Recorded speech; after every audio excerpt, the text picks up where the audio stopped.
Hello everyone, and welcome to the next edition of the Holland Land Office Museum's Artifact video series.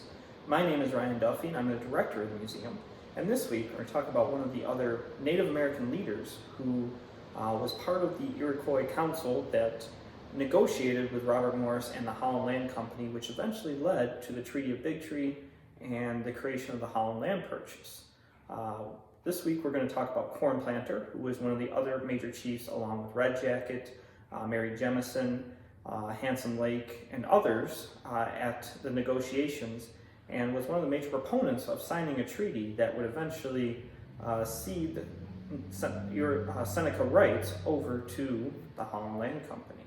So we're going to talk about the life and impact of Cornplanter and his relation to the events that led to the Holland Land Purchase. The Seneca chief, known as Cornplanter, was born between 1732 and 1746 in the village of Conewangus on the Genesee River. Now, this site would become one of the later reservations established by the Treaty of Big Tree. He was born to a Seneca woman and a Dutch trader named John Abel, and he was the half-brother of another well-known Seneca chief and spiritual leader, Handsome Lake, and was tangentially related to Red Jacket even. After the defeat of the Iroquois in the Revolutionary War and while siding with the British, Cornplanter was one of the leaders responsible for treaty negotiations with the new United States that soon followed. And he was the leading voice in an attempt to reconcile the Seneca with the new American government.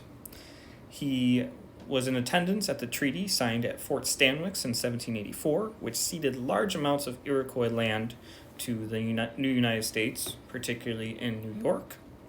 Now, his stance was generally leaning more towards reconciliation with the Americans, which made him very unpopular amongst many other chiefs, such as Red Jacket, who fought very much more for preserving Seneca and Iroquois land as it was. As a result, Cornplanter was involved in many other treaty negotiations, and even traveled with Handsome Lake to Washington, D.C. as part of negotiation of the Pickering Treaty in 1794. Due to his strong connections with the Americans, he was actually Robert Morris's first contact regarding the right of preemption of the Seneca land west of the Genesee River, which was owned by Robert Morris, in preparation for the signing of a treaty and then a future sale. Cornplanter was a major proponent of the signing of the Treaty of Big Tree, which was signed in September 1797, which eventually ceded all the land west of the Genesee River, but then set up a reservation system which continued still to this day. And then this again put him at odds at Red Jacket, who was really the last holdout in signing of the treaty and trying to get the best deal possible.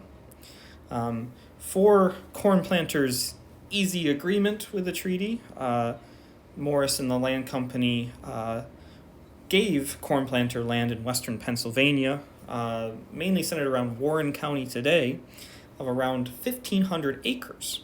And this became known as the Cornplanter Grant, and was really one of the last truly Native American-owned lands in the area, and has since become part of a state and national forest.